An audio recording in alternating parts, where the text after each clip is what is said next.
Hello everyone, welcome back to my channel. আজি মই আপোনালোকৰ ওচৰলৈ আহিছো আন এটি খুব ধুনীয়া সহজ ৰেচিপি লৈ কঁঠাল গুটি আৰু অমৰাৰ তৰকাৰী খাবলৈ যে ইমান সোৱাদ লগা আহকচোন আজি ৰেচিপিটো ষ্টাৰ্ট কৰো। ইয়াৰ বাবে মই লৈছো কঁঠাল গুটি কেইটামান, নিমখ, হালধি, অমৰা 4টা, পাঁচফোৰণ আৰু পিয়াজ। তাৰ পাছতে মই কঁঠাল গুটি, অমৰা আৰু পিয়াজ এইখিনি বইল কৰি লম।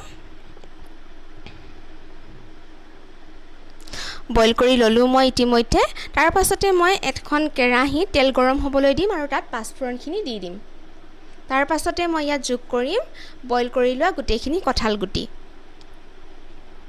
হালধি দিম, নিমখ দিয়া নাই কাৰণ মই বইল কৰোঁতে দি দিছিলোঁ। তাৰ পাছতে বইল কৰোঁতে যিখিনি পানী ৰ'ল সেইখিনি মই ইয়াত যোগ কৰিম। আপোনালোকে পানী নিজৰ প্ৰয়োজন অনুসৰি ব্যৱহাৰ কৰিব পাৰে। তাৰ পাছত মই অলপমান চেনি দিম, তেতিয়া মানে অমৰাৰ যিটো বেছি টেঙা সোৱাদ বা কেঁহা সোৱাদ সেইটো অলপ নোহোৱা হৈ যায় আৰু খাবলৈ বেছি সোৱাদ হয়।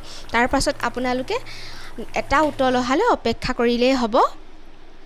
মোৰ তৰকাৰীখিনি প্ৰায় হ'লে মই গেছৰ ফ্লেম অফ কৰি দিলোঁ আৰু তাৰ পাছত এয়া তৰকাৰীখিনি বাঢ়ি ল'লোঁ।